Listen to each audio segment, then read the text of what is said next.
the impression I get is that today, not during my time, but today, the English press is less prone to be critical or whatever than the Malay, Chinese, and Tamil press.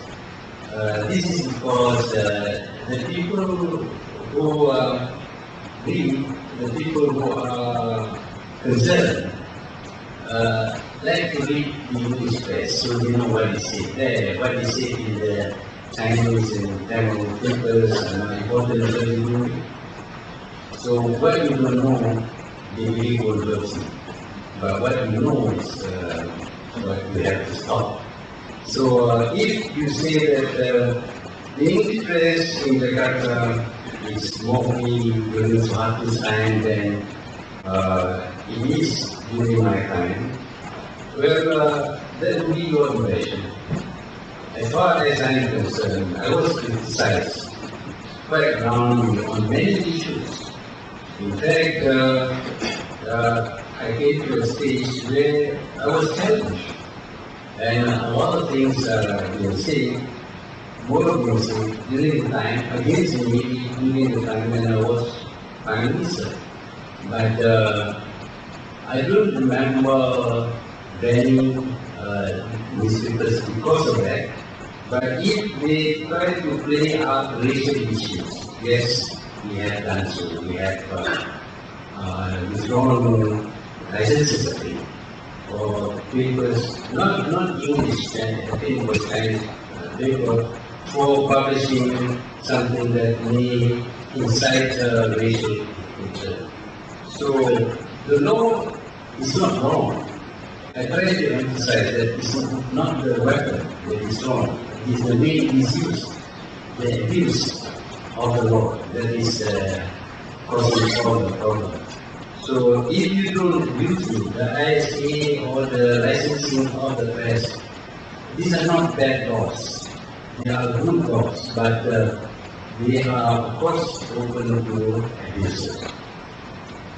And well, I suppose the impression would be that they are more free in Indonesia. But if you look at Indonesia, you will find that the number of Indonesians who read the English press is very small. It's about the same as here, where the number of people who read the Chinese press, the Chinese mainly, but the Malays don't read, so it didn't hurt that. So that is why they appear to be free. It's the same in Thailand also. The nation, for example, is very free to criticize me.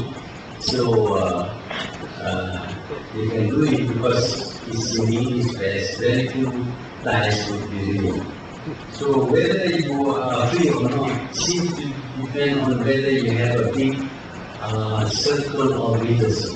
If you have a very big circle of readers, and you may influence them, then I'm afraid you will be less free.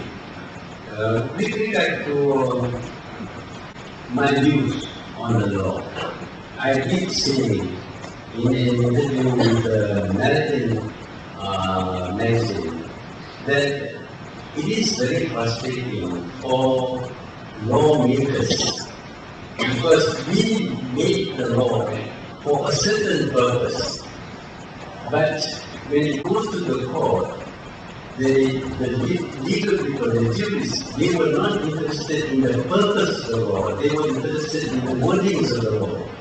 And they find that the wordings were wrong, and therefore they negate the purpose.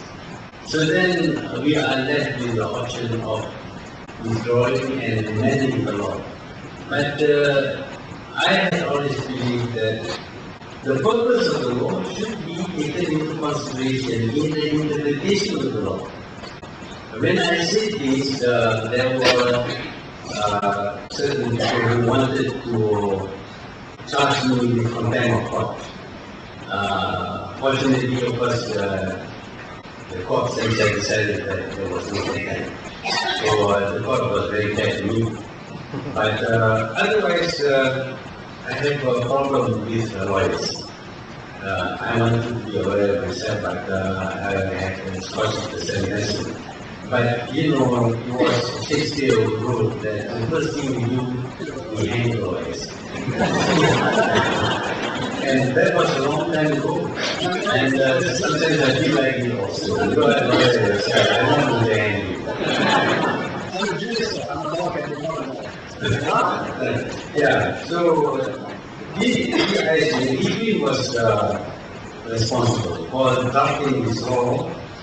And of course, when he drafted this law, it was for a specific reason, the purpose. You know, he has a specific purpose. But later on, other people abused the law. They decided that so and so, they don't like so and so. You know, he has written something which has blighted my political future. So I think we should use the ISA and arrest him and detain him. That is abuse. But the law itself is not that. I tried to point out that a knife is not a bad thing. What is bad is the user.